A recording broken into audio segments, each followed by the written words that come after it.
Hi, fifth graders. I am here to talk to you guys about lesson 140 in your math. But before I do, I just wanted to say, if you bought me this shirt, thank you. I don't know who bought it for me. It came in the mail yesterday. Fits me great. Talks about being a teacher, and it's super soft. Also, I like the color. So I can't figure out who it's from, so I'm just saying thank you on the 3rd grade videos, 4th grade videos, and 5th grade video. And hopefully someone hearing this, I'm telling you thank you. And if it's not from one of my students, then I don't know how I'm going to thank them, but I love it, and I love you guys. Okay, so we started talking last week about perimeter. Who remembers what perimeter means? Anybody? Don't be shy. Shout it out.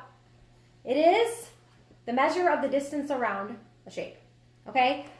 So last week we learned about how to find the perimeter of a rectangle, and we learned the formula. Who remembers the formula? Who remembers the formula? Come on, guys. I know somebody's got to remember it. How do you find the distance around a rectangle? Using the formula. Where did I put my flashcard? Is it this one? Yes. Who remembers? Envision it in your mind. Let's see if it's what I'm about to show you. P equals, parentheses, 2 times L plus 2 times W. What does that mean? Perimeter equals 2 times the length plus 2 times the width. Okay, we'll do a little review on this, on one of them on the board. But today we're learning another formula. We learned the formula for a rectangle last week. Today we're learning the formula for finding the perimeter of a square. And I think it's easy, like easier than the other one I taught you. Okay, because what do we know about squares? All 4 sides are the same length, right? So, I was covering these so that you wouldn't see them.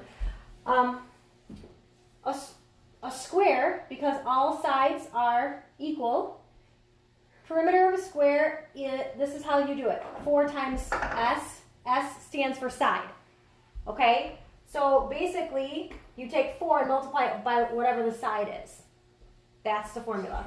I think I have it here. Okay, this is the formula for the perimeter of a square. P equals 4 times side. Perimeter equals 4 times side. Okay? Mrs. Nelson, do we need to write this formula?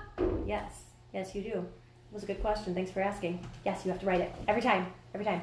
Okay? So, we will do some of these. Okay? Now, I labeled these for you. So, grab your worksheet. It is lesson 140. And jump down to section 3, letter A. And the directions say to use addition to find the perimeter of that square. This is a square that has a side of 4 centimeters. So that means all 4 sides are 4 centimeters, but they asked you to use addition. So what would that look like? So we're not using the formula because they asked you to use addition. So it would literally look like this. Okay, if one side is 4, 4 plus 4 plus 4 plus 4. Each side is 4. And what is 4 plus 4 plus 4 plus 4? 16. And remember that when you're putting your final answer, that's when you put your units back in, centimeters. So that was easy and fast. They wanted you to just use addition for that one. Okay? So for all of section 3, you'll use addition. Section 4, you are using your formula. Okay? You're using P equals 4 times side, S. Okay? So start by writing your formula. Let me make sure you remember where I'm at. I'm at section 4. I'm on letter A. It says that a side is 3.1 feet. One side. Okay? So now put in your side where the S is. P equals 4 times what? 3.1.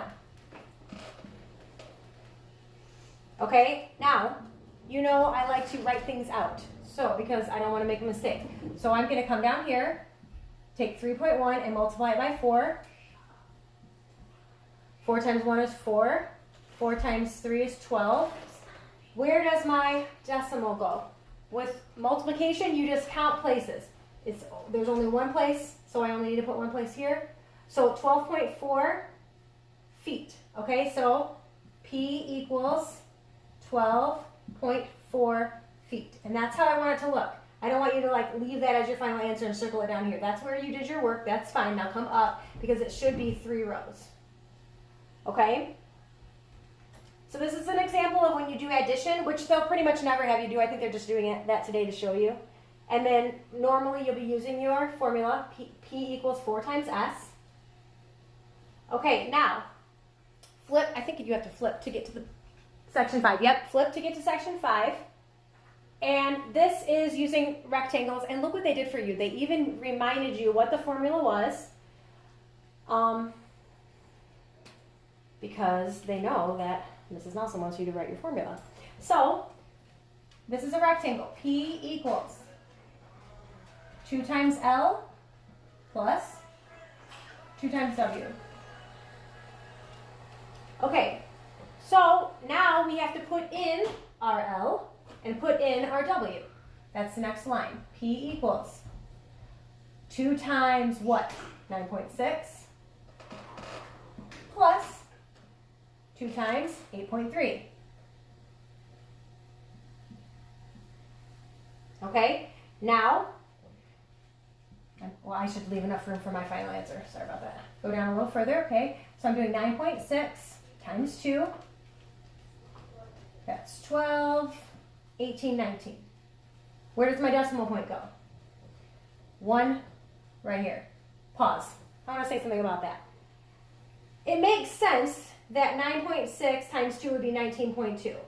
Because think about, just 9 times 2 would be 18, right? So 9 point something is going to be a little more than 18, so it's 19.2. If I somehow messed up my decimal, like I wasn't thinking, and I put it here, my answer makes no sense. Because 9 times 2 is going to be 18. It couldn't be 1 and some change, right?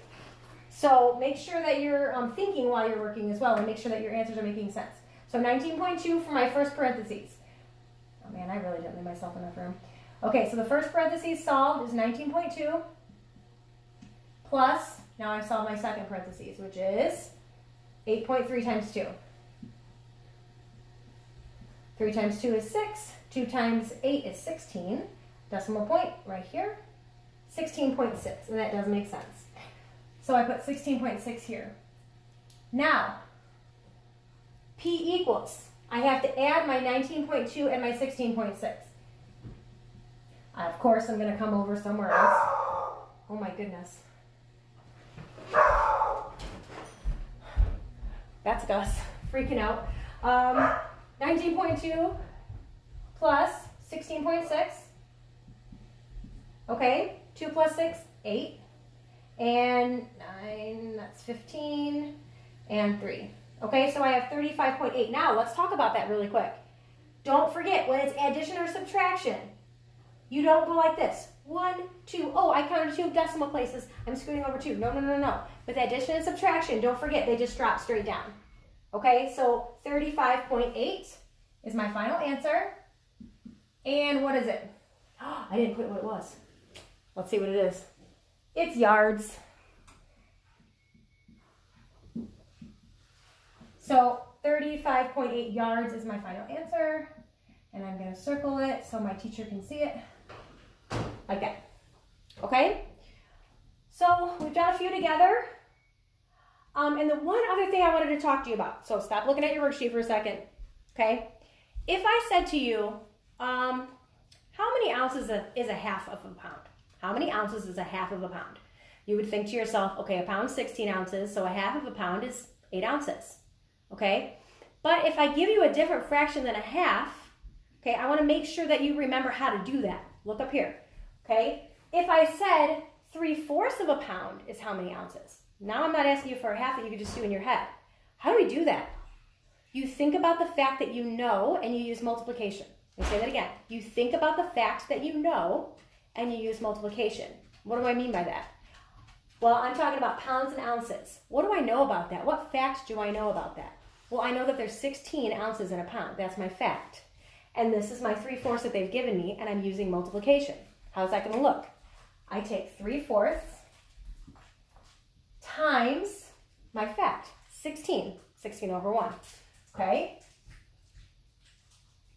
Let's definitely cross cancel when we can. So here and here.